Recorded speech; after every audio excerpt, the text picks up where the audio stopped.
بسم الله الرحمن الرحيم. السلام عليكم ورحمة الله وبركاته. ازيكم حبايبي، عاملين ايه؟ معاكم عزة عواد من مطبخ عزة عواد. النهاردة انا نزلت السوق، جبت الطماطم الجميلة دي. جبتها ايه؟ جبت الكيلو وربع ب10 جنيه.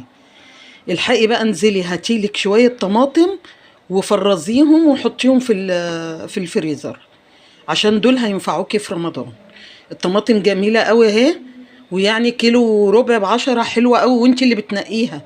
بصي منقياها زي الفل، ما فيهاش واحدة بايظة.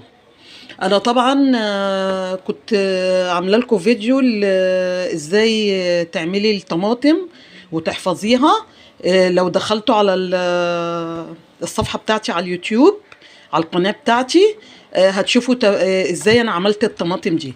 انا بعمل ايه؟ ببدأ اقطع الجزء ده والجزء اللي ورا ده، تمام، واقطعها واحطها في حلة وارفعها على النار. تفضل تاخد وتدي مع بعضها وتغلي تغلي تغلي. وبعد كده اما احس ان هي استوت بطفي عليها واضربها في الخلاط. وبعد ما اضربها في الخلاط اصفيها في المصفى واكيسها. كنتم مع عزة عواد من مطبخ عزة عواد. ما تنسونيش في اللايك والشير.